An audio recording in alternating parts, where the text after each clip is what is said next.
This is Empty the Bench with Tom Albano. They actually revoked Mike Tyson's license, one of the biggest faces in boxing, after biting Evander Holyfield's ear off. And you see the list of crap that Conor McGregor has done.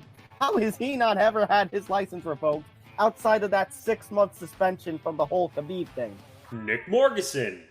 I don't care if Elon Musk or the boogeyman is running Twitter at this point. You are going to get suspended for threatening to put someone's dirty laundry, is the nicest way I could say it, but sex tape out on social media. That's going to get you suspended.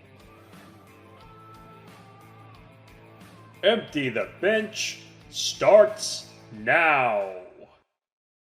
I could see it now on First Take. Stephen A. Smith on one side, Mariah Mills on the other side. Let's have an all-out debate about ethical and non-ethical when it comes to porn stars.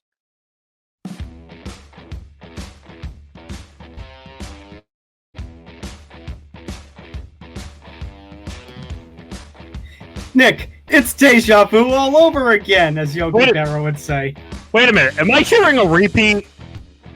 Are we in a time loop? Is this Groundhog Day? What is going on here? Wait a minute. I think we heard the same intro again. Yeah. Wait, do we look familiar? Welcome to Empty the Bench, episode 190? Yeah, I said that already. What is going on? Part 2! Part dos, yes. So, if you missed the memo yesterday, we chose to do a weekend show. We were delayed a little earlier this week. I explained all of that in the intro to part 1. But yeah, we had so many headlines this week that we said, you know what? Screw it. And you know what? Maybe a good call, considering yesterday's episode, part 1, ended up going like an hour 30, an hour 40. So you combine all that with what we're going to talk about today, we probably would have stretched to the 3-hour mark. So maybe better for all of us that we split this episode into 2 parts. Let's just say we don't like 3-hour episodes. Yeah, we barely like 2-hour episodes, let alone 3. Yeah, so if you missed part 1, go check it out. We did an interview with AJ Perez of Front Office Sports about the ESPN layoffs. We spent a lot of time on the ESPN layoffs. We talked about Domingo Germán's perfect game. We talked about Rob Manfred being Rob Manfred. So I'm not going to rehash that all again. Go listen back to part 1 if you want to hear part 1. Mm-hmm. So part one, we covered the ESPN layoffs and we covered the baseball stuff. So Domingo Germán's perfect game, some more Yankee ranting from us local New Yorkers. But part 2 here, we're going to cover the basketball and football topics. So everything for NBA free agency, or like, well, you didn't talk about that yesterday. Well, that's what we're here to talk about today, is the madness. Yes, your favorite time of the year, Mr. NBA free agency. Well, before we get into the NBA free agency, let's break down some news headlines that happened in the NBA, because there was 2 interesting stories. Yeah. Well, actually, but before we do that, quickly, since this is part 2, technically, let me go through it again. Make sure to hit that like button, subscribe, hit the notification bell so you get notified of everything here at the Empty the Bench Network, all our episodes, all our live streams, and so much more. Make sure to follow us across social media at ETB Sports and at ETB Network. Make sure to subscribe here to youtube.com/ETB Network. Over 400 subscribers now. We're closing in, hoping to get to that 500 mark sooner rather than later. Make sure to listen to us on our audio-only platform channels, so your Acast, iHeart, and so much more. If you are listening on those audio-only platforms, make sure you check out our YouTube feed as well, and go to etbpodcast.com for all the information about the ETB network, all the shows, and blogs from our show hosts as well. Hank and Dictor of Game On officially taking that over now, so shout out to him. And shout out to all the work he does with the blog. And we actually will have more information after we run through all the headlines about, well, maybe a change or 2, maybe an addition or 2 here to the ETB network. Oh, that's why I said, if you heard the end of part 1, I said you got to listen to part 2, because there's teasers at the end of part 2. So, but let's first go through, Mr. Morgasen. You want to go through a couple of NBA headlines before we get into the free agency madness? Yeah, so let's start with the CBA agreement now being official. So there's some interesting rules into play. And I got to find the tweet because I can't remember if I shared it, and now I'm stuck in all the NBA free agency tweets. But essentially, they raised the amount of money to like $250 million in extra revenue or something, and I'm trying to find it at the moment, and I can't. And of course, when I search on Twitter, it doesn't help me. Thanks a lot, Twitter. Which, by the way, shout out to Twitter for now. You know, you have to be logged in to see any tweets. Good job. Good job, Elon. Yeah, and I can't find it at the moment. But essentially, the new deal was signed, and they want to add some of these new rules as well. That now they want to give technical free throws and a technical for flopping, which is now being voted on this coming. Are you talking about week. the tweet from the NBA PR about a summary of the new collective bargaining agreement? Yeah, where is that? Where is it? Oh, is it? Oh, it's a tweet with a link to certain things here. Actually, let me send you in this little StreamYard private chat we have. Yeah, let me look because I can't remember at the moment if that's. So this talks about the term of agreement that it will go through the 2029-2030 season. Some unchanged elements, some changes about trades, tax brackets. So it says the new CBA will be a 7-year term covering the 2023-24 through 29-30 seasons. The NBA and the PlayStation will each have the ability to end the CBA 1 year early, which is always been the norm because both sides either hate each other or love each other. The player's share of the basketball-related income will remain within the band of 49 to 51%, currently at 51%, so they technically have the 1% up, or 2% up on the owners. There's just a lot of money, and I can't find the tweet because it was a good one because it talked about how the caps were going to be up and the salary and benefits were going to be up like $250 million. And also with the TV deals and all this stuff, they were saying they're going to hit $50 billion. $50 billion. $50 billion. So hold on a second. That is worth a money sound effect. 3, actually. I think I found the story. I found so the NBA is next up for big rights increase. That's the one I was talking about. That was part of this CBA agreement that the NBA is next up for a big rights increase and $75 billion is the price. $75 billion. Hold on a minute. No, I'm not done now.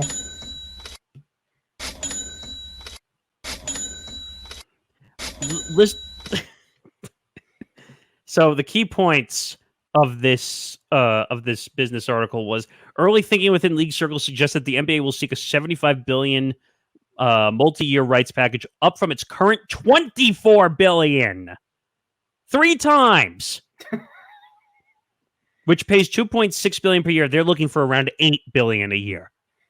And to think, Nick, remember yesterday's conversation with AJ Perez? We talked about with ESPN content over commentators and all these cuts are being made as they're going to all the content because they want all the sports content. Think about how much now they're going to have to pay for the NBA on the new TV rights. Well, and forget it. Now you're going to add Apple and Amazon and all those. NBC wants to make a comeback. Yeah, it's not going to happen.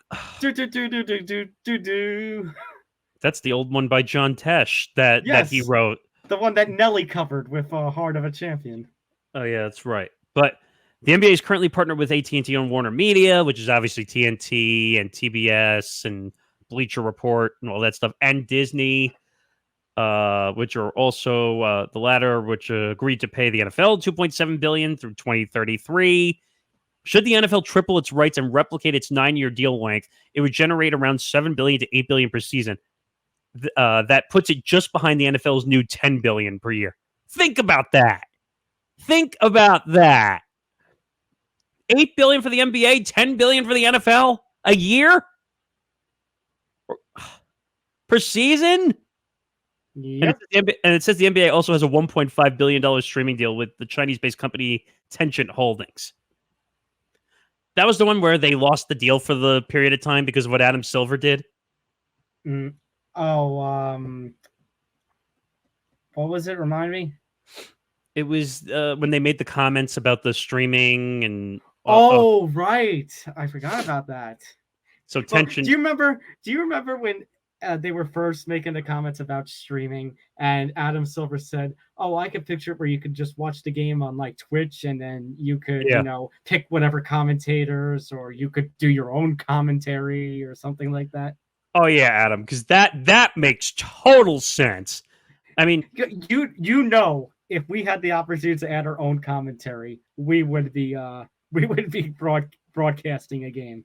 Yeah, that would be dangerous if we could just put our own commentary onto games.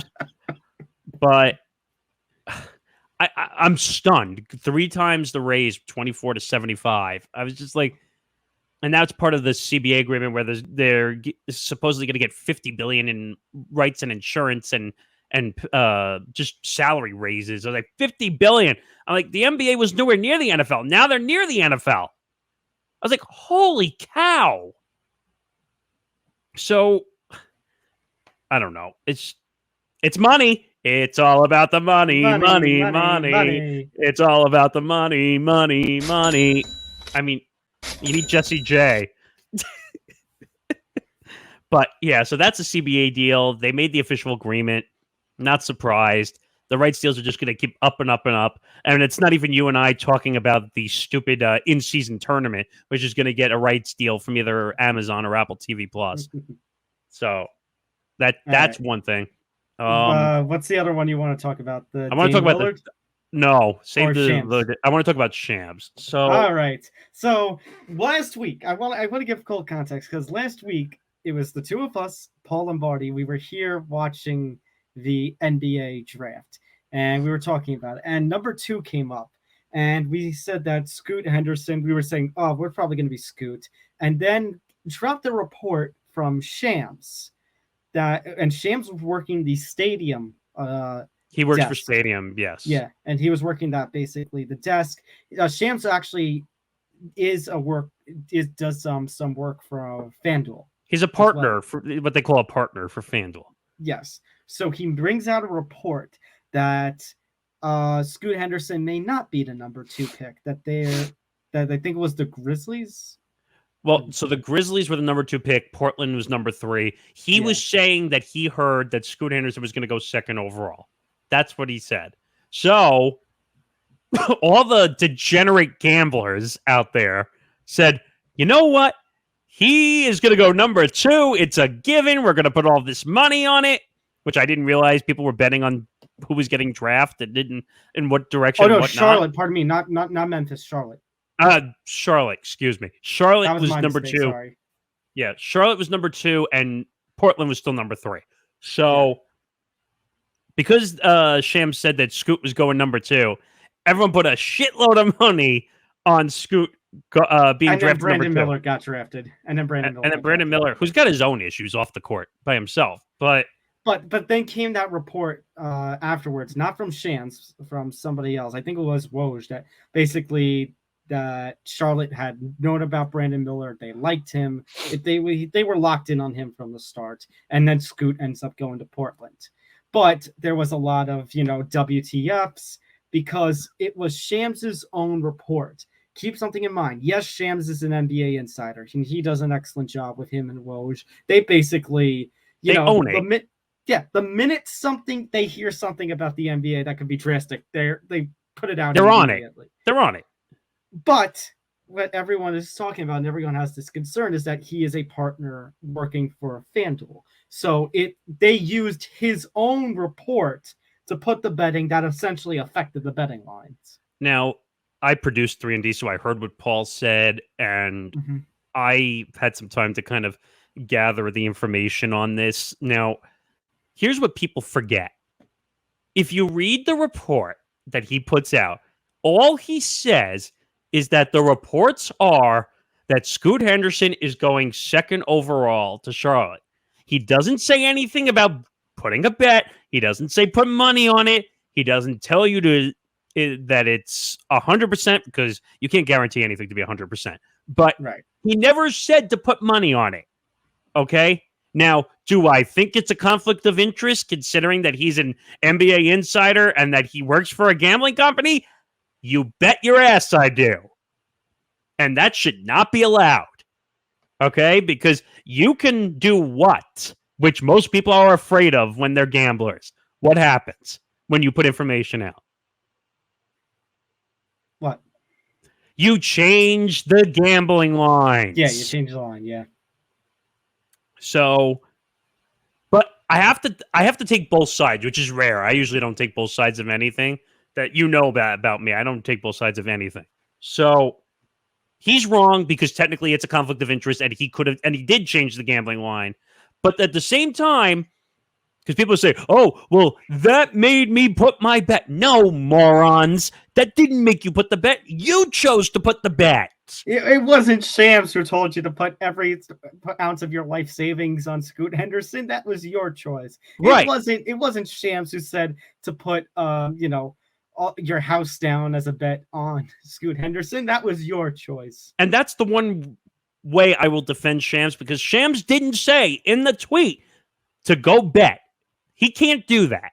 No. Even though he works for FanDuel, he still can't do that.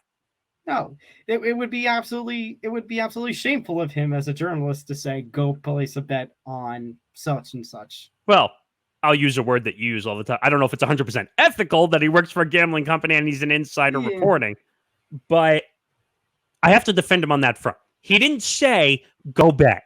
So if you're a moron that put hundreds of thousands of dollars hoping that you're going to hit it big because of a report that he said... Sorry, but how many times did those gambling is it gamble responsibly? You are responsible for your own money. You are responsible for your own gambling limits. Last time I checked, the accounts are under the gamblers' names, not Shams' names, last time I checked. And the only way it would have been completely unethical is if he actually said to put a bet, which he did not do. Okay? Right. So if you made the bet and you lost the bet, you have to own it because you lost the bet. I still think there's a wholly unethical situation here with working for a gambling company and working for a journalism company, because one is ethical, one is unethical, if you think about it. Well, again, though, we're getting to the point where these gambling companies have their own content sites. This is such a new era of sports journalism. I mean, it's completely different from, when we were in school. Right. Now you have the DraftKings network, you have the FanDuel network with all these podcasts. I mean, heck, DraftKings now has channels on like Samsung TV. Like, what? DraftKings, FanDuel. Yeah. Would you like to give us some a little love here? Yeah, here, because then I wouldn't have to go work other jobs. But my point is that these channels where they like. By the way, I still watch Le Batard's show, and now that it's on DraftKings, like it's even crazier and wackier, and I kind of like it because it's off the radio. But all this content, they become content farms now. I hate using that word because we hate that word, but they're now buying content and making content networks with all these shows. I think they hired both Golics to be a part of DraftKings. Jared Carrabis, who I said in part one of this episode 190, he's got a podcast, and they're paying all these guys and gals like 7-figure money to host podcasts. I don't know where they're getting that money from, but endless supply. I mean, look at Pat McAfee before he went to ESPN. He made $120 million. Mm-hmm. Now he's making $85 million total. I'm sure no one's really bitching about that, but no. Long story short, it's right and it's wrong. And I rarely say that, ever. But if you put the bet down, that's on you. But it's still wrong on Shams' part because he has to remember that he's an insider and he's working for a gambling company. So that's pretty much it. Again, it's moving around this new day and age of sports media. But let's get out, now that all that crap is out of the way, let's talk about the good stuff, your favorite stuff. Let's talk about some free agency in the National Basketball Association. For you, Nick, this is Christmas time. This is the most wonderful time of the year.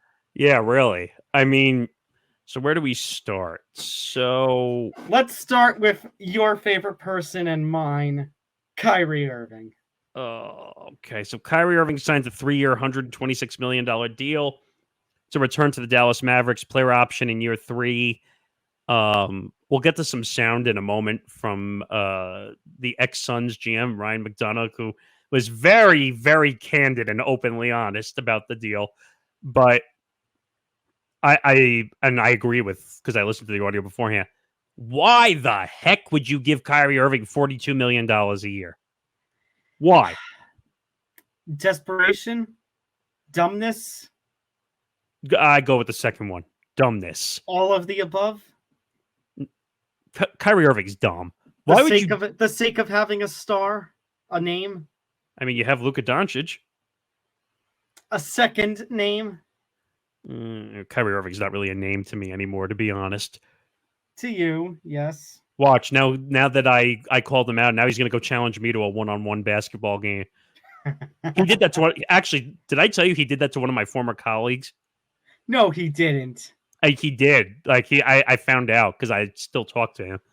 Oh, and he called them out publicly and then said, well, I want to play a one-on-one game against you. Hey, that'd be good publicity. Go ahead, call me out too. I'll play a one-on-one against you, even though I'll lose horribly.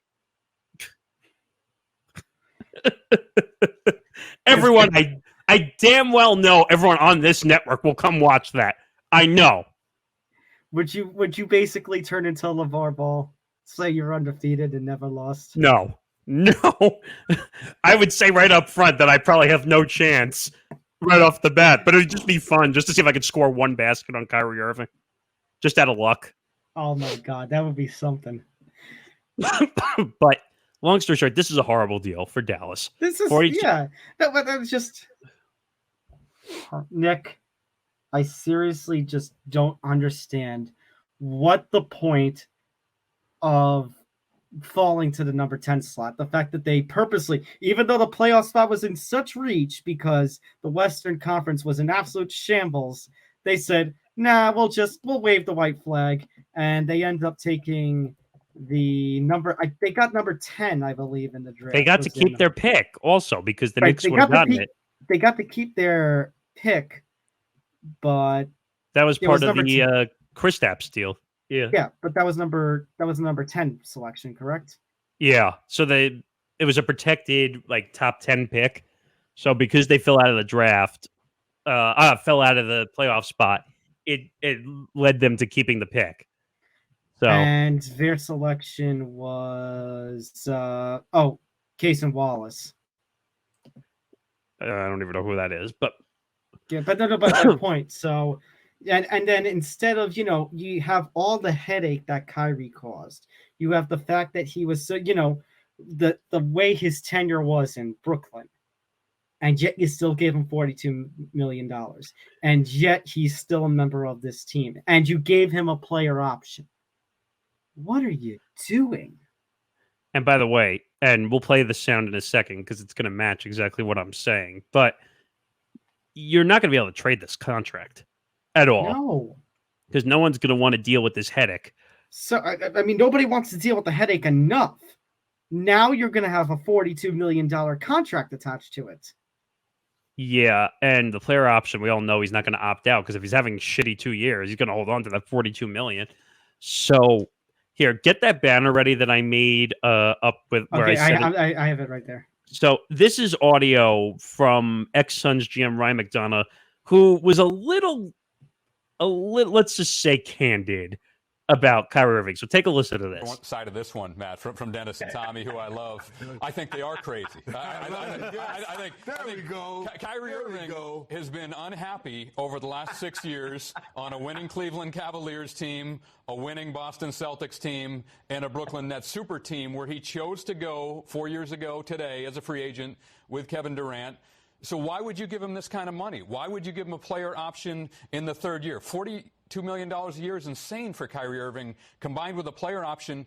Who are they bidding against? I don't understand this at all. I get it's player empowerment, trying to keep players happy, but if this does not work out for Dallas, they're not going to be able to trade Kyrie Irving. They're going to be stuck with him for the next 3 years, and it is going to be for 3 years because I don't think anybody's going to pay him more than $42 million or whatever the number escalates to in his mid-30s. So this is a huge gamble for the Mavericks. I guess maybe it was to fend off the Houston Rockets if you're worried about that in Dallas. But given Kyrie's history and his mercurial nature and general unhappiness with his current situation, I have no idea who the Mavericks were bidding against and why they gave him a deal at this level. 3 years is fine, but especially the level and the player option in the third year, I don't get it at all.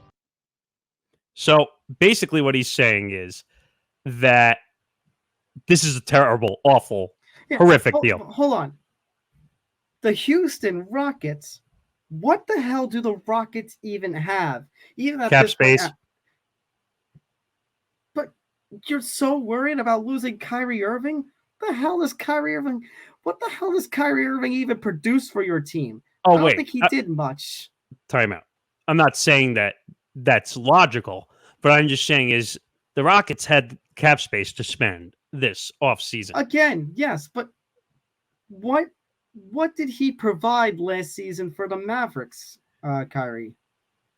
Not much. I mean, so then why the hell are you giving him a $42 million deal? Why don't you let him walk to the Rockets? The Rockets are a walking disaster at this point. I mean, this is where he could get the most money, first of all. So that's why he's back here. I don't think this is even the most money. I think he could have gotten a max 5-year deal if I'm not mistaken. But the Mavericks needed someone to go with Luka Doncic, like you said before. Now, they have some other good pieces. They have Hardaway Jr., who actually has been good. But they really don't have much else. So they needed another star. And unfortunately, the best you can deal is Kyrie Irving. Well, who else were they going to go out and get? I mean, no one else really wants to come to Dallas. Kyrie's already been in Dallas. So I guess he took the money. But you know what? Now the next headache that he causes, the next flat earth thing that he you're stuck. Produces, I'm not going to feel sorry. Especially, I'd say maybe there's a little bit of Knicks bias in me after what happened last week, but I'm not going to feel sorry. I'm going to say, ha ha, you deserve it. This is they're stuck. They're absolutely stuck because honestly, going off of what I just said, I question if they're even going to try this season. If they're even going to try. For $42 million a year to Kyrie Irving, they better fucking try. I mean, that's a lot of money. And Doncic is getting paid. If you pull something, if this season goes to disaster, if Kyrie Irving is another headache, you know what I'm doing if I'm Luka Doncic? Hi, trade me. I mean, he's probably already going. Oh my God! Because he's like, wait a minute, Kyrie Irving's actually back here? I have to deal with that headache all over again? I mean, and by the way, I'm going to say this again. I talked about the Suns' big three, how they're all ball-dominant guys. Luka and Kyrie are ball-dominant guys. So there's not enough basketball to go around for those two. So, in other words, you see them clashing at some point this year. Oh, yeah, big time. Because Kyrie Irving doesn't get along with any star. Look what happened with KD. Look what happened with LeBron. Even though they won a title in Cleveland. Look what happened with LeBron. Buddy. And apparently he had a meeting with the Lakers supposedly in the last day or two, which I don't know if I believe that. But he doesn't get along with anybody. At all. You know where he needs to play? You know who should have really picked up his contract? You know where I thought he was going? Guangdong Tigers. Ni hao! Ni hao! Ni hao! Hey, you know what? He'd probably get along with the people in China because they wouldn't understand half the stuff he's saying anyway. Oh, wow. So, because they speak Chinese and he speaks gibberish. So, I mean, it is what it is. It's the big deal. Well, it's not the biggest deal, but it's the big deal because I didn't think he was going to sign this soon. Neither did I. Oh, but you want to talk about the biggest deal? Well, not monetarily, but okay. I mean, let's talk about the biggest name that's on this list right now. Okay, you want to talk about Draymond Green? Yes, let's talk about Draymond Green. I had a feeling. Yeah. So the last time we talked about the Warriors? What did we say? We said they should keep Clay, but we had a sinking feeling it might be Draymond. And guess what? It turns out it's Draymond. 4 years at $100 million with a player option. Yeah. So first of all, he is not worth anywhere near $100 million in 4 years. He doesn't put anything up offensively. He's a good defensive player. That's why he's on this team. He will score. He'll give you a basket. He'll run aggressively up and down the court. I don't know if you want to deal with the Rasheed Wallace side of Draymond Green, but that's a whole different issue. He's going to yell at people. He's going to scream at people. He's going to cause fights. He's going to say, I'm effing Draymond Green, and he's going to have his Draymond Green show podcast, and he's going to go off on people. But I guess it's more like the situation of being the fabric of a team, as they call it, where these guys have been together. Steph, Clay, Draymond. Now, it's kind of interesting that... Did you watch the match the other day? No, I didn't get a chance. So Steph and Clay were teammates on the match. I know. And Draymond was there, too. So... But I get it. Look, I get it. You want to try and be the buddy. You want to do, the gang's all here, all back together, and, good times are still to be had. We're still that great Warriors. They can't afford all three guys. Well, so I looked at the Draymond numbers, and I think, if I'm not mistaken, the first year is $22 million, and they did that for salary slicing purposes because apparently it saved them $40 million on the cap because they're way over the cap. Oh, here's the number. So from Shams, free agent Draymond Green signed the 4-year, $100 million contract to return to the Warriors. The $100 million deal contains a player option in year 4.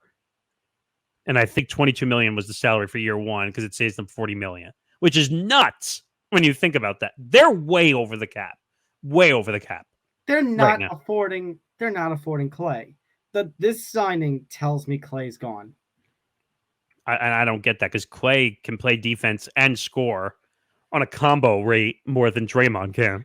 And if somehow all three are sticking around, then you know what?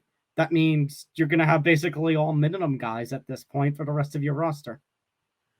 So I just looked up the 2023-2024 salary cap. Now let me see the numbers. So the active roster cap is $198 million. Their cap space, they're negative $95 million on the cap. And this is something that we talked about when we talked about what the future of this team is. Like, what are they going to do? Because there's nothing left. You're also forgetting they acquired Chris Paul on his salary too. That's true too. So just listen to some of these cap numbers. Stephen Curry, $52 million on the cap. Klay Thompson, $43 million on the cap. Chris Paul, $30 million. Wiggins, $24. Draymond Green, $22. They can't keep all these pieces. That we're not even out of the starting 5, and they're over the cap. That doesn't include Gary Payton II, Kayvon Looney. I said Kuminga. starting 5. No, but I'm just saying that doesn't include the under guys. So they're going to have to do what the Miami Heat did or what the Celtics did when they had their big threes, which were basically pick up guys that are league minimum guys. And you have to hope they turn into great role players for you to maintain the level of play that you've been going at for the last decade or so. Now, the one thing you have to remember also, because technically Draymond was their guy, Mm-hmm. you're allowed to go over the cap to re-sign your own guys. True. So technically, if they want Clay back, they could technically go over the cap to re-sign him. And Draymond, the same thing. But then again, like I said, it's that starting 5, and then you've got basically minimum guys all throughout the rest of the bench. Which is, it's insane. I'm trying to do the quick math in my head on the starting 5. So 51 and 43, 94, 94 and 30, 104, 114, 124, 124, 148, 170 million for the starting 5. Approximately. That's as much as the big three. Actually, that's about the big three with the Suns. Sounds like it, yeah. So, I mean, we'll move around a little because this is going to take forever if we keep going at this rate. But this deal, I'm shocked. You were shocked too. I thought maybe he'd come back on a 2-year deal, maybe with an option for a third, not a 4-year deal with the fourth being a player option. That's where I got lost. All right, let's move down a little bit. Let's go to Fred VanVleet. He was the first guy that very early opted out of the Raptors deal. He was going to get a lot of money. And now he's in Houston. 3 years, $130 million, which VanVleet is a talent. But again, like I said before during the Kyrie segment, what do you really have in Houston? So I'm pulling up the Houston numbers because, and this is with after the Fred VanVleet deal. So their active roster cap is $98 million, total cap 122. Their cap space, so they have $13 million left. So they're still under. I mean, yes, you're right, but I'm talking about just talent and players. You got VanVleet, Jalen Green, Kevin Porter Jr., Jabari Smith. You got it's not a good two-way roster contract. It's not really. It's you know what it is.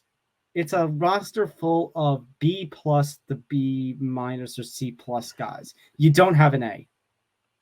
Well, the Fred VanVleet would probably be an A minus to a B plus. Like, okay, but you don't have the name, the star. Yeah, well, the star. It's debatable if Fred VanVleet, but you're right. He's not really technically a star, but I like I said, I would consider him a B plus. I would consider him a 2 or 3. He's not a 1. I would say he's between a 1 and a 2. I would say he's closer to a 2.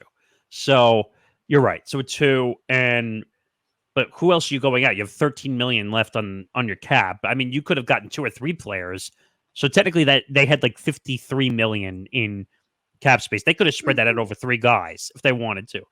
I agree. I'm just saying that, I think they can. I think they're going to be better than they were last season because last season was the shits for them. But they're a bad team. So. But you're right. But they are still technically a bad team, and I don't think that they'll probably make the playoffs again. I mean, they're going to have to do a lot more than paying Fred VanVleet close to $41 million a year, which is insane. Now, he did win a championship in Toronto, so obviously that's going to raise value, but that's a lot. You want to talk about the definition of desperation? That's the definition of desperation right there. All right, let's move around a little bit more. Chris Middleton. Now, he opted out of a $40 million player option. He's been hurt the past couple seasons. Imagine if he was on the court and Giannis was healthy. They make a deeper run.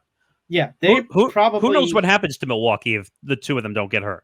Right. Maybe they make another finals appearance. Maybe they win another finals championship. Who knows? But alas, that's not how history has written it. Well, right. But I'm just saying is he actually got less than the player option, right? He got 34 million-ish a year. Yeah. So he's a good player, but here's the caveat. When healthy are the key words. He can score. He's definitely Giannis and Middleton are a great 1-2 when healthy, because now Giannis had injury issues now, and now people are concerned that all the money he's signed to, and they can't keep him on the court. Well, his back issues. So, is it a good signing? Yes. It's cheaper than some of the other stuff out there, but I want to wait and see if he's actually healthy for things to actually happen. Just going through some of the other NBA free agency news, I kind of scrolled because I've been busy throughout trying to keep up with everything. Kyle Kuzma got a 4-year, $102 million deal with the Wizards. That one shocked me. That one really shocked me because who are the Wizards right now? The Wizards are nobody. They have nobody. And they kept Kyle Kuzma. They gave him the money. He hasn't proven to be anything. Again, desperation. Yeah, but he's the only guy. Desperation. I don't know. I'm not a GM. Actually, this news kind of broke in the middle of us having our free agency conversation. Derrick Rose, who officially parted ways with the Knicks. He 2-year deal. Thank you. Yep, 2-year deal with the Memphis Grizzlies.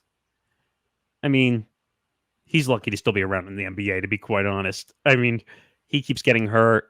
He back and forth with the Knicks. Watch, after a year in, he'll get traded to the Knicks again. I mean, that's usually what happens. Very quiet on the Knicks front, I have to say.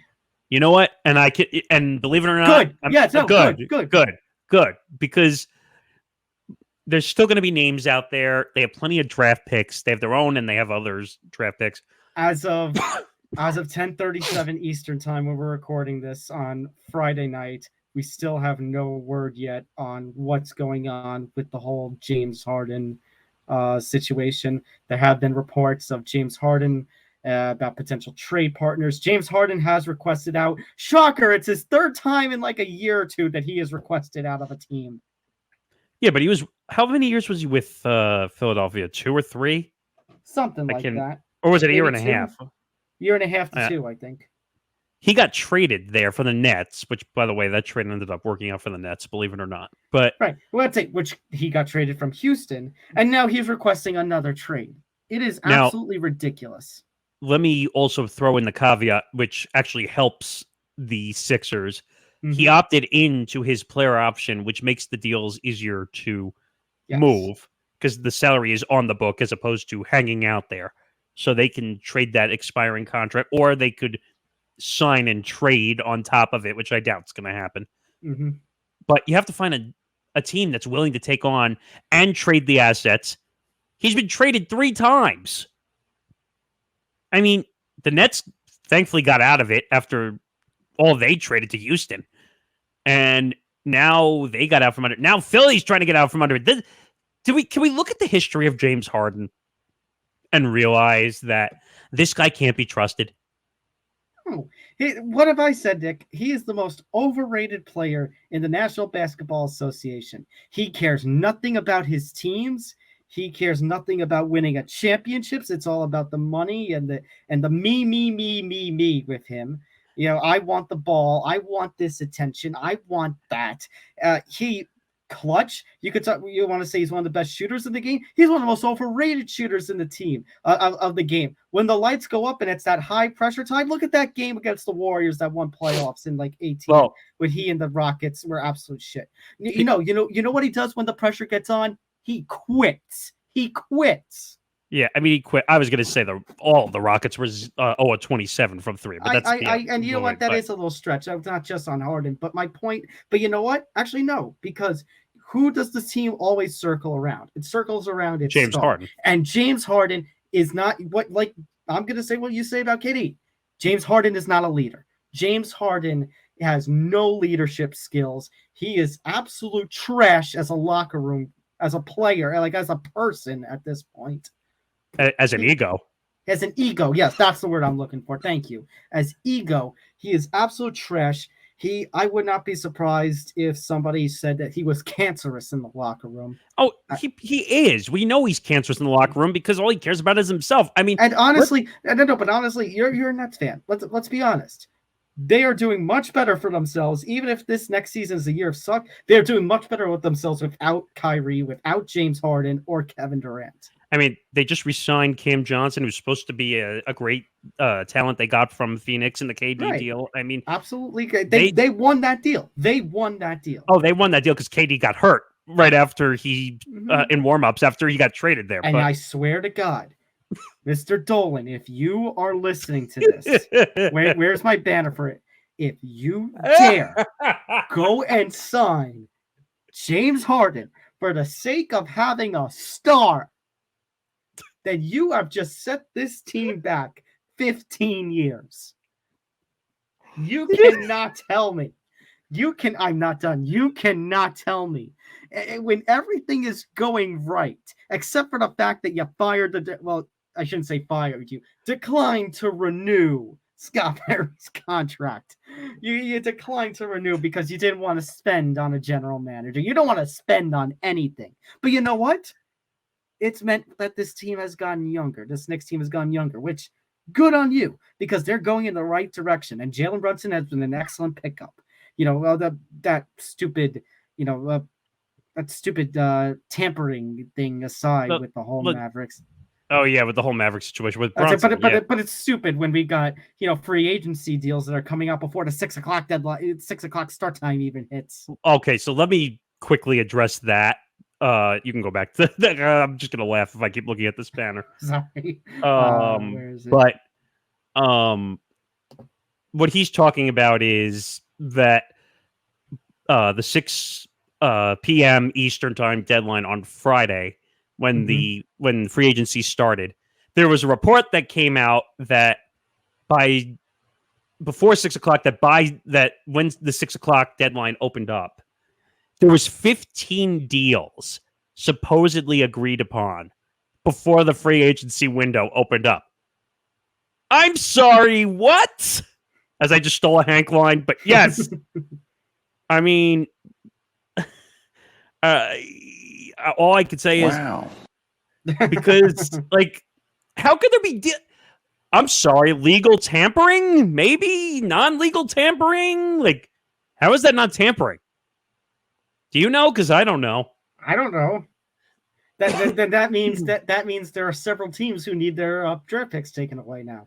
Well, yes, obviously, because tampering rules mean you're supposed to lose your draft picks. But how could there be deals before 6 p.m.? 15 of them agreed upon, apparently. Wait a minute.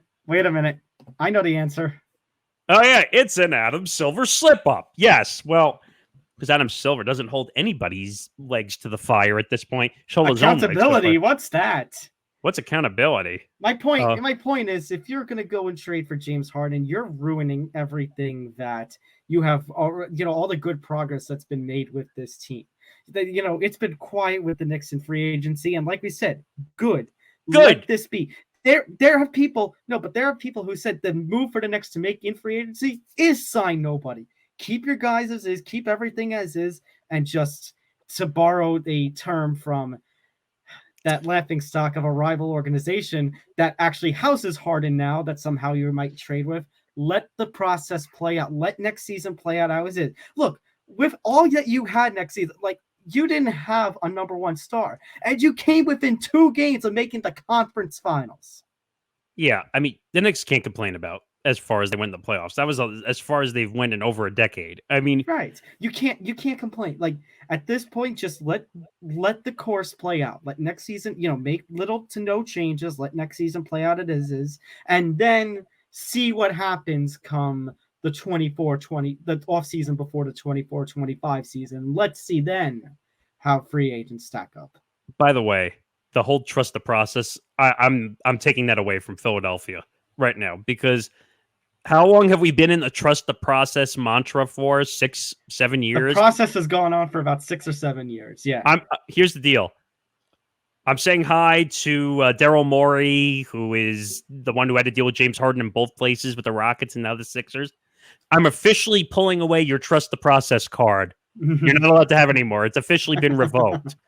Okay? Because you've had 6 or 7 years. Oh, we're going to win a championship. You haven't won anything. Meanwhile, if James Harden actually is getting traded to the Clippers, as is reported as a favorite location, or if he goes to a place that we have talked about, considering its star power for a couple of weeks now, he goes to Phoenix. I mean, both of those places, Nick, are organizations that are going to have a lot of star power, but not a lot of fire. Like, they're going to collapse. Well, here's the problem. So the rumors that we're hearing about James Harden going to the Clippers, because there was the Clippers and the Knicks, which you cringed. And as soon as I heard that one, I laughed. But then there's also the Suns, which we've talked about for a while now, like as a potential landing spot, just on star power alone. First of all, the Suns would have to pay like $300 million over the cap just to afford it. But here's the thing. The Clippers would have to deplete their roster. And there's already been reports that they don't want to part with their young guys. They don't want to part with Paul George. They don't want to part with Kawhi, even though I would send Kawhi out the door as fast as any other player. Yeah. Because he can't even stay on the court. He's too busy hiding from everybody. But if you're not going to part with anybody, then he's not going to the Clippers. If he's not going to part. So, you know what that is? That's the Clippers having some deja vu, as you would say, saying, do we really want to deal with this headache in LA? of all places. He's going to have the spotlight on him even more in LA. Think about that. Yep. You're going to have a rival between LeBron and James Harden in LA. That the battle of two egotistical maniacs. Watch, the NBA is going to be all over that on the schedulers. All right, when can we get the earliest LA versus LA matchup? And even if it is Phoenix, even if he somehow landed in Phoenix, I mean, just think about Phoenix, what it is already. What have we talked about? Yeah, they're going to have all that star power and, new big three and everything. You know it's not going to work. Look, you have KD in a big three. It just happened in Brooklyn and it didn't work. Well, big threes just don't work anymore. One, because someone's got to take a cut of that big three. And two, because of the way the cap rules are now, you can't afford a big three anymore, as they keep making it harder and harder and harder to have 3 stars on a roster. And I think they're doing that on purpose so that some teams just don't. It's not like a 1 versus 8 situation all the time.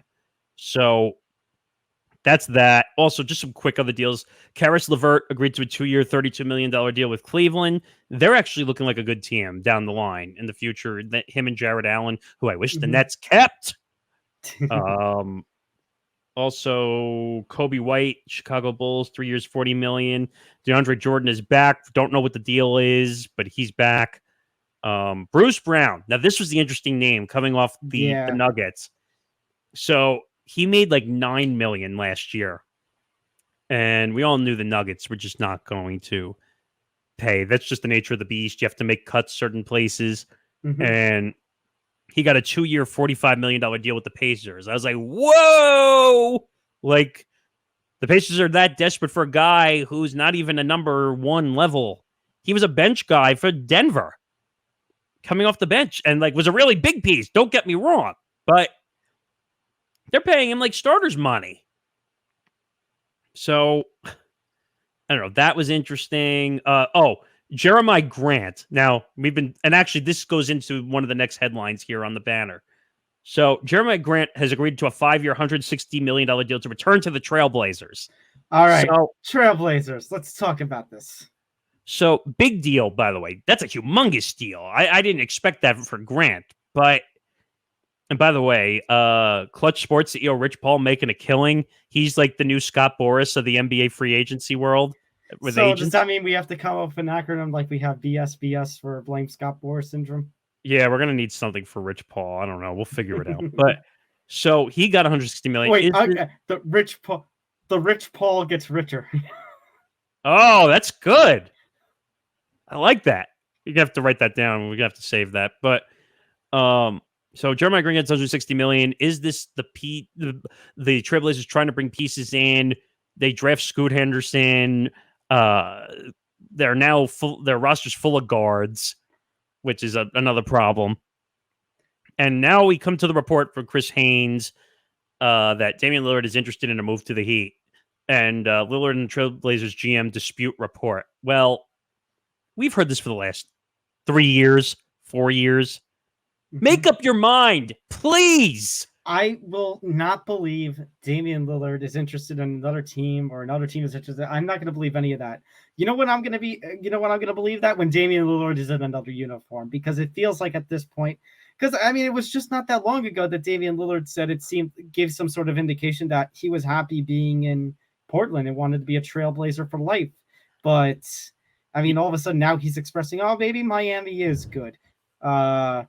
I guess, I don't know. Miami just brought back Kevin Love for what that's worth. I mean, they have Jimmy Butler. They have Bam Adebayo. Mm-hmm. I mean, they have a good team.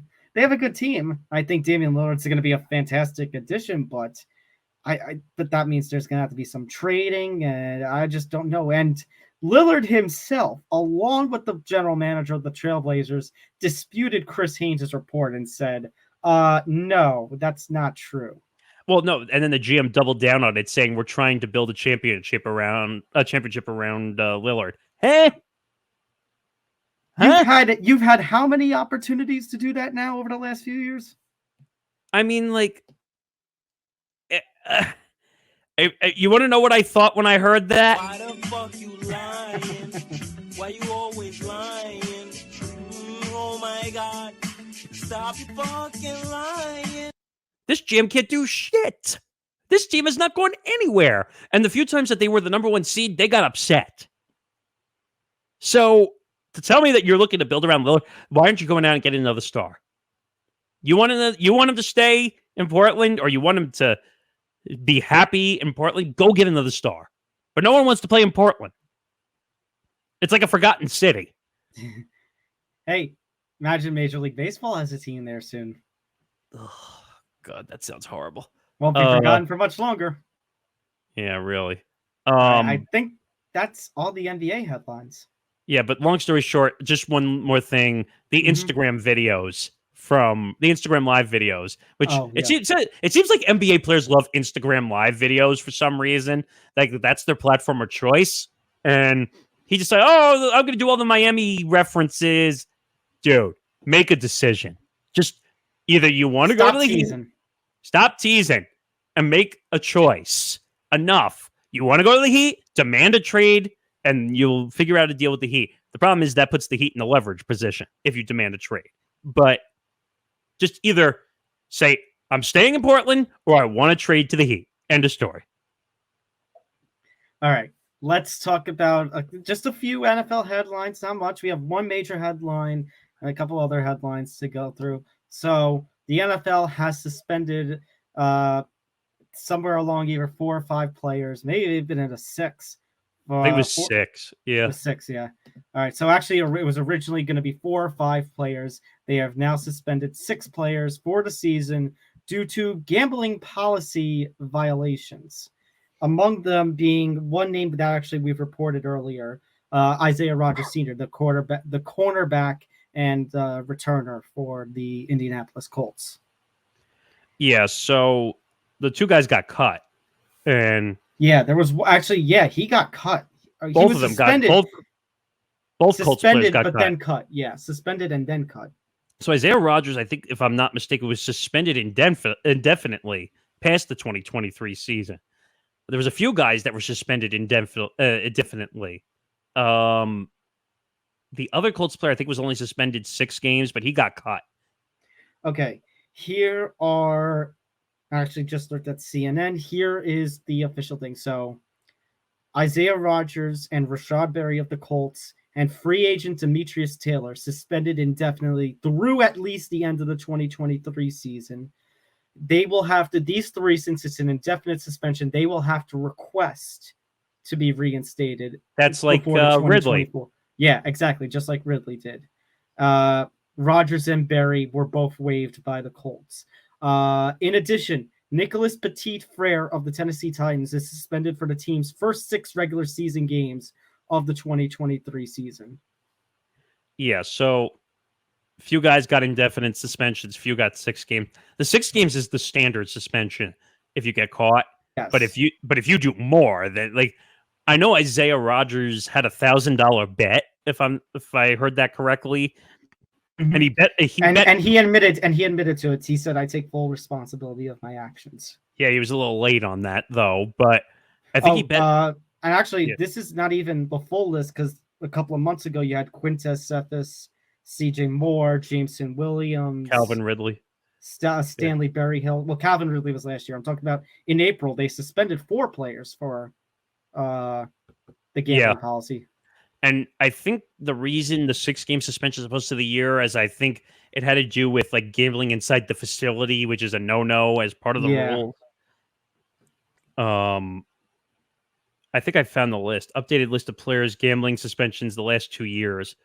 Ridley, Rodgers, Berry, Taylor, C.J. Moore, Quintez Cephas, Shaka Toney. Those were for a year. 6 games, non-NFL bets, but done at work. Nicholas Petit-Frere, Jameson Williams, who was a first overall draft pick, first round draft pick, and Stanley Berryhill. So that's the overall list from Adam Schefter. So it's nuts. This is crazy. I mean, stop gambling when you're at work. How difficult is this? Like, are you kidding me? I don't know what you think about the whole gambling issues. You can't do it. I mean, you can't do it. At the same time, I think somebody did I saw on Twitter point something out. You gamble. And actually, hold on. This actually reminds me. I need a headline here. Because you gamble, oh, you're suspended indefinitely, you got to reapply and everything. But you can have 20-something allegations of sexual assault and rape against you, and you only get 11 games. Yeah, that was bad. So, like, I get the gambling. I even mentioned it with when Calvin early. I said there is the optics of it because, you know, the whole bet on games, the bet on your games thing kind of looks bad. At the same time, there's a difference between, you know, betting and think about all the normalcy that we seem to place in sports gambling these days when their ads are on every single NFL game and every NFL website and such. But you got what about the stadium? Yeah, the stadiums too. But then you got something that Deshaun Watson was alleged to do, and all the reports against him, and all the vision, and he only gets 11 games. He gets to be a quarterback again, gets 200 something record amount of money from the Cleveland Browns. It's not fair. I'm sorry. Oh no, the system is a joke, and I would say there's some hypocrisy involved in this whole situation. But the gambling thing, first of all, the rules are technically you're allowed to gamble on any other sport except the NFL. So you can't have it both ways. Either you need to tell the players you're allowed to gamble or you're not allowed to gamble. You can't just say you can't gamble on the NFL. You know what I'm saying? Mm-hmm. I mean, do you agree, disagree, what? I don't know what you think. I'm sorry. Can you repeat the question? I got distracted. I'm saying that you can't just say you can't gamble on the NFL. You either need to say you can't gamble at all or you're allowed to gamble. That's it. I feel like you shouldn't be allowed to bet on your games. If only because one of the optics of it, because, I mean, you consider the whole, you know, thing about potential risk of throwing a game, you know, if you want to place a bet against your team. So that optics would look bad. Also, kind of just to save the guys. Like, I think back to obviously the UFC has different gambling rules now, but I think back to the pandemic era, there was that one fighter who bet his own paycheck on himself winning the fight and he lost. You can't have situations like that. So I would say you're not allowed to bet on your own game. Betting on others' NFL games, I guess I can kind of see the problem with it. You know, again, about potential moving lines and about potential, oh, it looks like he might throw, or about a bad performance and such.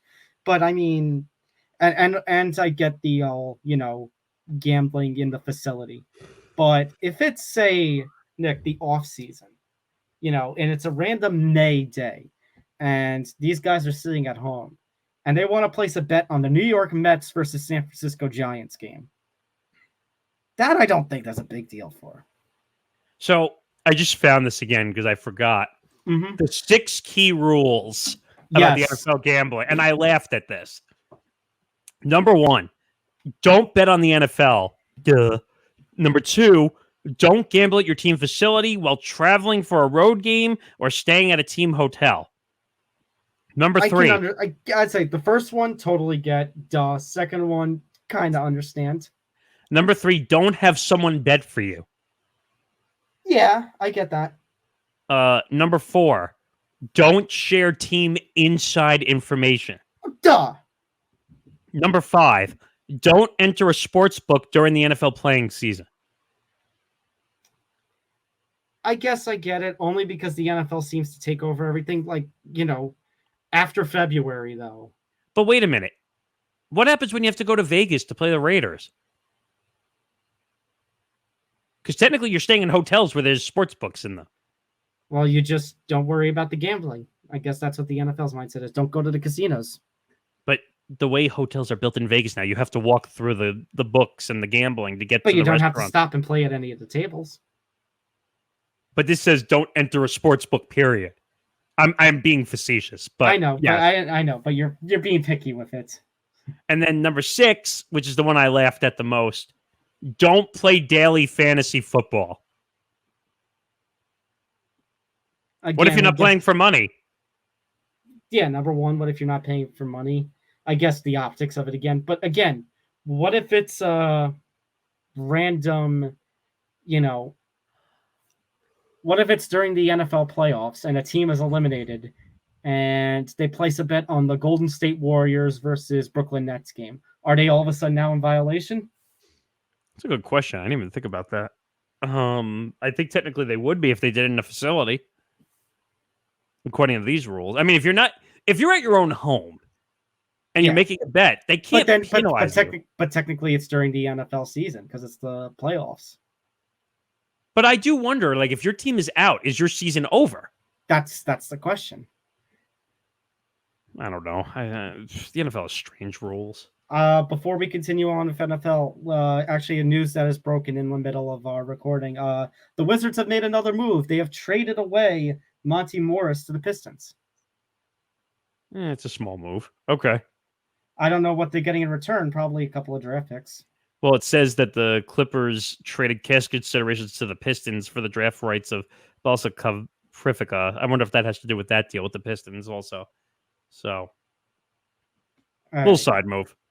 Ryan Mallett. Unfortunately, we know him as a longtime backup quarterback with the NFL. Unfortunately, Ryan Mallett passes away in a drowning incident. Apparently, a bunch of people went on a beach. They went swimming in a beach and needed to be rescued. Unfortunately, Ryan Mallett, his body was recovered and unfortunately didn't make it, was pronounced dead at the hospital. Yeah, so I don't know. I always get nervous about swimming in the ocean. I always have and always will.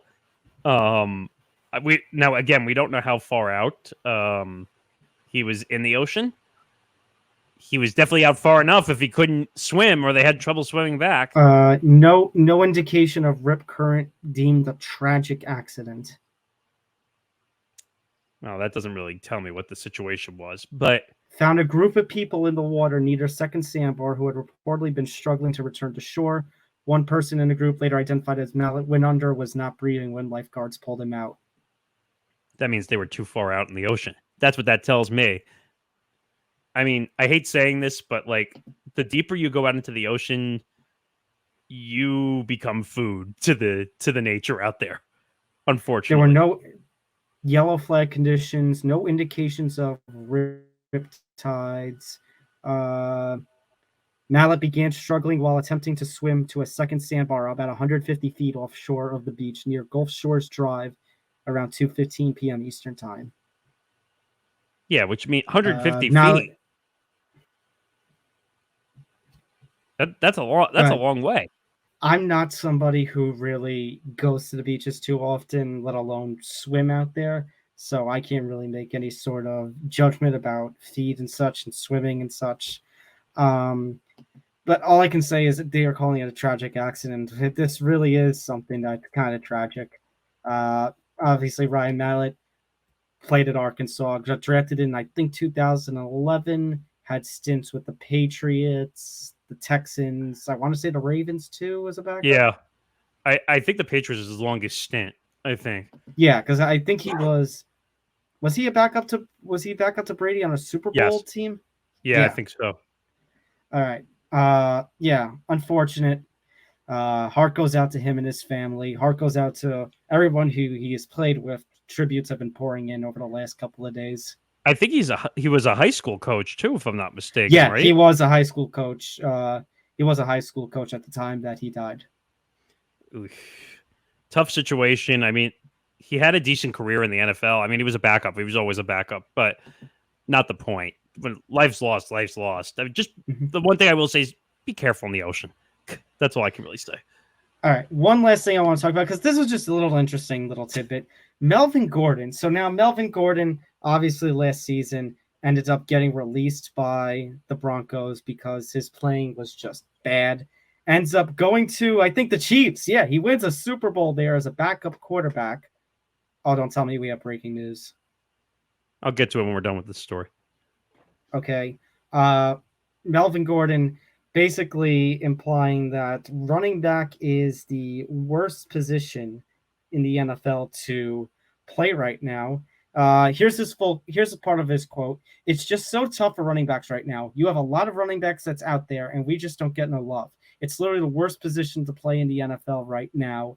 It sucks. And I mean, okay, I still want to play. I still got some tread left in the tires. Chiefs coach Andy Reid kind of sat me down and he told me, you still can play. It's about the right situation.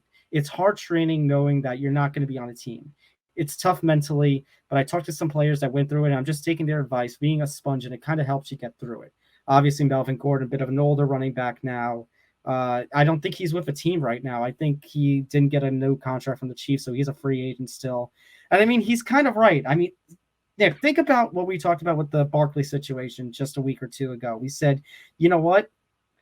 I have to understand from the team's perspective, they're always not going to want to pay so much, especially when the running back is such a volatile position with the injuries and how short, it's only 3 years that a prime or the average running back career is. At the same time, because the average is only about 3 years and you never know when that cutoff point is going to be, that's when you see situations like Saquon where they're going to want the money because they don't know, when they've played their last snap. So it's a really volatile position, and it's a real polar position when it comes to the NFL.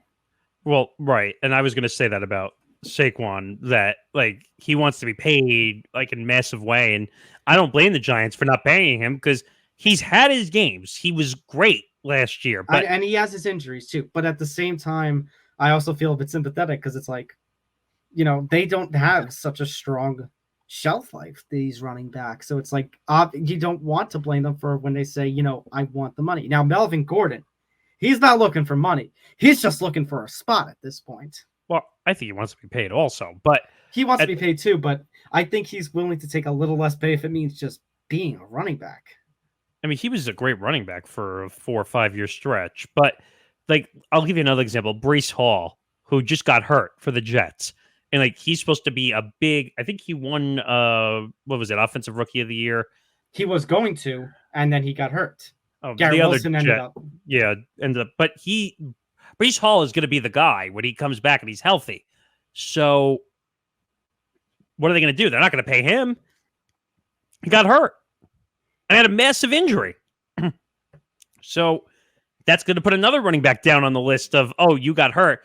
And as soon as you get hurt in the running back position, you're screwed. You're not getting paid. So this makes sense. Actually, I agree with Melvin Gordon 100% that the running back is the worst position to play in the NFL right now because you're not going to get paid unless you're coming right out of school. He's in the quiet part loud. Or you're Christian McCaffrey. Well, Christian McCaffrey, he was hurt at some point also. But he got the bank. He got the bag. Okay, but he proved himself. Like he had big seasons, and now he kind of refound his career in San Francisco. Okay, but you know what? We're gonna go that route. Dalvin Cook. Look at how many 1,000-yard seasons he just had, 4 or 5, and he got cut, and he's still not with a team. Well, Dalvin Cook's cap number, if I'm not mistaken, was what, 17 or 18? Yeah, but that's high for a running back. I know, but still, 4,000 or 5,000-yard seasons consecutively. Obviously, you want to be skeptical, but no.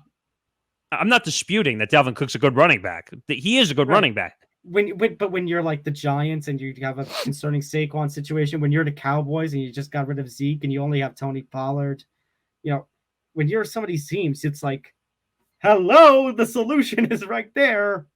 I would almost take the flyer on Dalvin Cook if he was out there over Saquon. Yes, absolutely. And I would even give him a 1-1 if that meant bringing him in. I think maybe the Saquon example was a bit of a stretch, but I think Dalvin Cook exactly proves Melvin Gordon's point. Right. I mean, because I think I said this to you a couple weeks ago, that running backs, you can almost grab off the scrap heap every week because you know that they're gonna get 15 to 20 carries for 100+ yards. But it's not every day you got somebody like a Dalvin Cook who can put up 100-yard, 3+ touchdown games. Right. And again, Dalvin Cook had his injury issues at one point also. And all these running backs, because one, they're small, unfortunately. So when they get into the pile, they're getting smushed. And it's just the running back position is a dangerous position because you get hurt a lot. You're taking most of the hits. So what Melvin Gordon is saying is accurate. If you're a running back, you're not getting paid. You got to go find a new position to play, or you're just not going to make any money. Or you're going to have to accept the fact that you're not making as much money. All right. All right. What is this news that has dropped? It's not the massive news. It's not James Harden, so you can calm down on that front. But it seems, according to sources, that Obi Toppin is now a Pacer. The Knicks traded Obi Toppin? I'm trying to confirm it on other sources, but that seems to be what's out there right now. What's the return? It doesn't say what it is yet, but they're saying that's what the sources of quite a few sources are saying that now.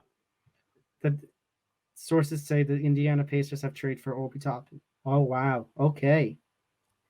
But it's not 100% confirmed. I haven't seen it from Woj or Shams, so I'm still waiting for. Who is this Anil Gagna? I don't know, but like that was one source. I'm waiting for it to be confirmed, so I'm not going to say anything yet. But okay, it's out there. Yeah. So obviously we're recording this now on Friday. We just got through about 3 hours worth of recording. So 3 actually, and technically 3.5 to 4 because of the AJ Perez interview that aired yesterday. So we're tired. So if anything happens, it's coming out in a separate video. It's not coming here. If anything happens, go watch the 3&D this coming week with Paul Lombardi. He will probably cover it. Yeah, I mean, I think he's out on Monday, which is like July 4th weekend. So hopefully he said he was going to react to NBA free agency after. So, let's talk about the big news with the network. Let's talk about the news show. Okay, so hopefully we get the two of them on because that's when their show starts very soon. But we got a baseball show. Show. So, yes, take me out to the ball game. Time to bring back the pastime to the network. So, Hank and Dictor, everyone knows from Game On, will be hosting. Oh my God, Hitting for the Cycle. I almost forgot that was bad. Hitting for the Cycle, along with a new guy that's coming aboard, John Check, who had a Tigers YouTube channel. Tigers. He's a Tigers fan. Yes, Tigers fan. And he was a guest on Hank's show when it was on the Forbidden Network of places we don't talk about. And that show's coming here. Still working out small details. I did see the new logo being worked on. Updated logo with Yankee Stadium and Tiger Stadium in the background. Nice. So that's on its way. We already had Gaia Gazette, which started with Jenna Barbie. If you don't know who she is, she's a former Florida teacher who made news, went viral on TikTok because she showed a Strange World with the Disney movie with the LGBTQ character in it. Left her job. And now she's doing a podcast for us after she was a guest on Fruity Cereal. How things work around here is great. Gaia Gazette just premiered earlier last episode week. 0. Yeah, episode 0. Episode 1 will air this coming week. And then I think it's Thursday, July 6th. And our Hitting for the Cycle is going to premiere. Time to be determined. Because this is the other part. Because we have done a 2-part episode, we're tired 4 hours. We are going to do what our original plan was for this week, and we are going to take next week off. So we will wish you all a happy 4th of July already, and hope you have a fantastic celebration. We will be back with you right after the All-Star break, essentially, for MLB. Look at that. I think we planned that one perfectly. Hey, You get a break. You get a July 4th vacation away from us. Yeah. So we all get a little sort of holiday here. So before we get going, I think that's it for network announcements, right? Yeah, and like I said, if there's any breaking news, we'll throw some videos out there. If it's big enough, if there's a James Harden news break, we will get to it at some point because I think it will happen while we're off. I'm guessing. So if we have to do a small video, we will. All right, let me run through very quick. Make sure to hit that like button, subscribe, hit the notification bell so you get notified of everything here at the Empty the Bench Network.